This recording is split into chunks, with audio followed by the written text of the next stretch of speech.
you all have been fabulous, and thank you so much for being here today. Your presence here today helps to demonstrate that Initiative 594 is a statewide effort, that it has as its backers a wide diversity of people, and it has very strong support. So thank you so much for being here today.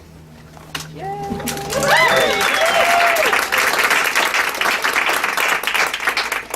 My name is Sandy Brown, and I'm the senior pastor of the First United Methodist Church of Seattle. On December 14th of 2012, something terrible happened that changed the consciousness of the nation, and that brought us to attention about an important problem that we as Americans have faced for too long. With the death of 20 children and 6 adults at Sandy Hook Elementary School, we began to recognize that America has a moral challenge ahead of it. And the moral challenge that it faces is to do something about gun violence. 30-some thousand deaths per year are just too many, and we have to find ways to combat the role of guns and the role of gun violence in our society. And so, on December 19th, a large group of clergy people gathered at Temple de Hirsch Sinai in Seattle, 37 of us, and we asked that our state legislature and that our national leaders take action on this issue. And then the Congress convened, and then the legislature convened, and we regret to say that in 2013, nothing significant happened in the legislature or in the Congress to change and to ameliorate the problem of gun violence in our society. It was a huge disappointment to us, and we decided that it was time to give our legislature a second chance, but if our legislature wouldn't act, then to take our issue directly to the people. And that's why we're here today. I'd like to introduce Cheryl Stumbo as the next speaker. Hi, my name is Cheryl Stumbo, and I'm the sponsor of Initiative 594.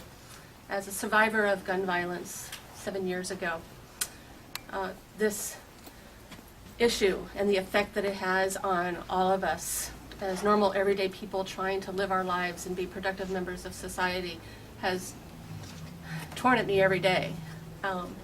And last year, when this shooting at Sandy Hook happened, and I recognized that other people were starting to feel it just as strongly as I've felt and were ready to take action, I was really heartened.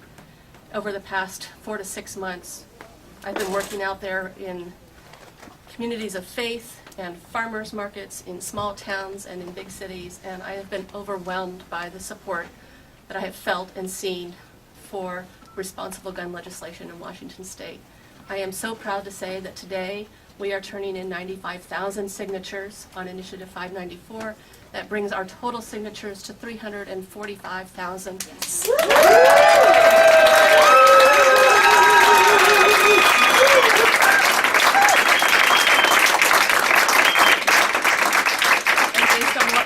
From what we've been getting in the mail over the past few weeks, we'll have a few more thousand tomorrow as well before the final deadline. Thank you. Hey Cheryl, and I'm Denise Garcia. I'm a mom, and I've been concerned about gun violence since the 1980s when President Reagan was shot. I became active then, but it wasn't until Sandy Hook that I realized the full horror of gun violence and decided I couldn't stay silent any longer. So I joined with other moms and joined Moms Demand Action for Gun Sense in Washington, and we're so proud and happy to join this coalition of volunteers that has helped to gather over 75,000 signatures for I-594. We're going to stay involved, we're committed, we're passionate, and we won't give up. I'd like to acknowledge some of the volunteers that have helped in this effort. They are Washington Ceasefire, First Methodist I'm going to step in front of you for a second. The Faith Action Network, Organizing for Action, Moms Demand Action for Gun Sense in America, Grandmas Against Gun Violence,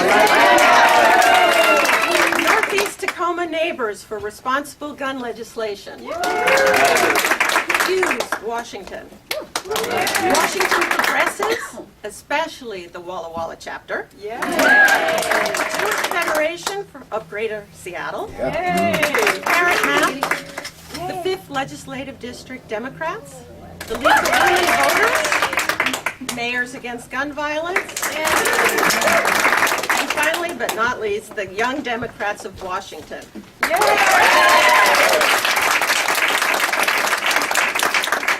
Now we're happy to take any questions that you might have.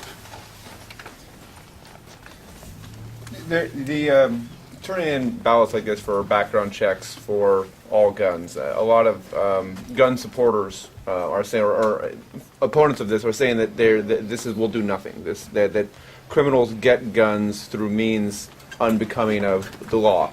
So they will simply skirt this law, and all this does is gum up the works and create an issue for legal gun owners. What's your response to that? Well, our response is that we need to make it illegal for criminals to get guns easily. That's the whole purpose of it. And what's happened over the last decades is that new sorts of opportunities have arisen for criminals to be able to get guns. One of them is the internet, where a person can go online and without any criminal background check, they can purchase a gun. And so it just seems appropriate that somebody who purchases online should be required to go through a criminal background check. That's what's already required if they go to a licensed gun dealer. And so all that this is doing is extending that same requirement to internet and gun show purchases. So this is a hope to close the gun show loophole, if you will. In part, that's right. Are you expecting much resistance at the ballots for these? I want to turn to my partners and see if they'd like to ask also. I think that the opposition is trying to confuse the issue, but I think the voters of Washington State are too smart for that. And that's it. They're too smart for that. And we've consistently had polling, public polling, scientific polling, that has suggested that this concept of universal background checks has 70 or 80% support by the general public in Washington State. So we expect this is going to be approved by the Washington voters. In fact, our first question is actually of the state legislature. With something that has such broad support, shouldn't this get the support of the Washington State legislature?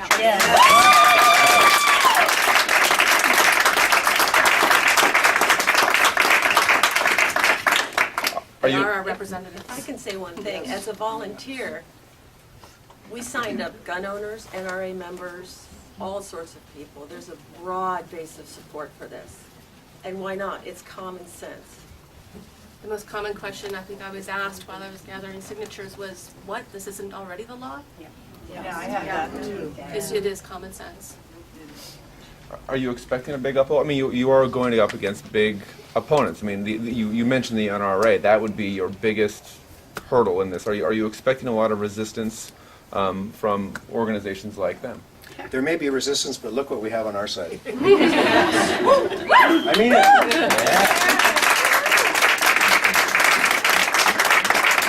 Also, if you look nationally over the past several elections, the NRA is not winning. And I'm serious when I say that we have a strong coalition here, because we have the wide support of the religious community. We have literally hundreds of clergy leaders in Washington State that have endorsed Initiative 594. We have dozens of faith communities that have endorsed it, as well as the Faith Action Network. And as you can see, we have moms, and we have grandmothers, we have law enforcement officials, we have a very wide group of strong supporters. And we think that's going to carry this to success. It should carry it to success in the legislature. We'll see if they're up for the moral challenge.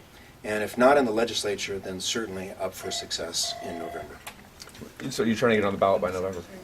Well, that's how this works. This is an initiative to the legislature, which means that when the Secretary of State approves that there are enough signatures here, it goes for consideration to the legislature.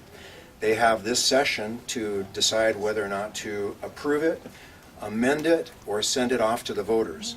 And if indeed they send it off to the voters, then the voters will see this exact initiative before them in November's election. Who in the legislature is helping you guys? Is there anybody in the legislature who you reached out to for support, for kind of be a voice on the floor? I think this would be a great time to bring Zach Silk forward. Zach is our campaign manager. And let's give a round of applause to Zach. Zach, can you come over close to the mic? Thank you. Yeah, sure. So I'm Zach Silk. I'm the campaign manager for 594. You asked about the legislature. You know, we came very close last year during the legislative session to being able to pass this both in the House and in the Senate. But you know, we were defeated. We underestimated the power of the gun lobby, and they were able to defeat us. We know that we have very strong allies. We know we have a strong ally in the Senate, the House Judiciary Chair. The Speaker has been very supportive, and probably most importantly, the Governor has been incredibly supportive of our work. And we look forward to bringing this to them. And as Sandy has said, we expect them to do the right thing and pass this. But if they're not, we're prepared to go to the people. And was it disheartening to lose in 2013? And then what lessons did you learn from that you're taking into 2014? Yeah, it was, you know, obviously really difficult coming out of the tragedy in Sandy Hook and what we've had, the tragic events we've had here in Washington State on our own soil, that the legislature wouldn't do something as common sense and simple as extending background checks to all sales. But we also, I think, underestimated the strength of our opposition. The gun lobby is very powerful in Washington State, and we needed to build a coalition, and you see it here around you, and you see it represented by these hundreds of thousands of signatures from voters in every county in the state of Washington, in every legislative district, and that's the force we're bringing to the legislature this time around. What difference does it make that advocates on the gun rights side are turning in what I understand is going to be an equivalent number of signatures for their measure tomorrow? You're going to have the legislature being handed sort of two mandates from arguably opposite ends of the political spectrum on this topic. What difference does that make for either measure, going to this divided legislature and getting some action, and then going to the ballot, presumably side by side? Yeah, it's pretty clear to us that the opposition has decided to make a confusing ballot. They recognize that the easiest way to defeat a popular thing is to confuse voters. And so with 591, they're clearly trying to confuse voters. Our job is to prevent that from happening. The good news is that ours is crystal clear. If you support background checks, you want to vote for 594. If you want to roll back background checks, you would vote for 591. Voters in Washington State don't want to roll back background checks. That is crystal clear. The second thing, and I think it's an interesting point, they are going to present something to the legislature, but they've made it as clear as day that what they would like is to roll back background checks. They would like to weaken that, and more importantly, they would like to make it so that we in Washington State could not have universal background checks. They made that clear when they submitted their signatures. They made it clear in all their communications. And so the legislature really has a clear choice too. If you support universal background checks, as 80% of voters do, you should be supporting 594. If you want to prevent Washington State from having universal background checks, you should be supporting 591. I think at the end of the day, that is crystal clear. Now, this muddy water they've created intentionally, both to confuse the legislature and to confuse voters, it means that we're going to have to fight and talk to voters and make sure they're clear as to where they should be. One legislative option, of course, is to put an alternative on the ballot. Yeah. Do you see any ground for elements of the two initiatives going together in any fashion? No, they are as opposite as they could possibly be. I mean, the good news about what they presented is they're going to create a very stark choice. There's ways that we would like to work with gun advocates. There's folks that we believe there are reasonable folks on the other side who we could have a conversation with about putting legislation forward. When we were discussing this in 2013, we actually had the opportunity to craft a bill that would have been a reasonable, we would have made some reasonable compromises in order to get it there, but they walked away from the table again and again. And, it's really unfortunate. They're coming at this from a very extreme, absolutist position. We're really very reasonable here. We want to do what we can to reduce gun violence in Washington State. We know background checks is the fastest way to get there.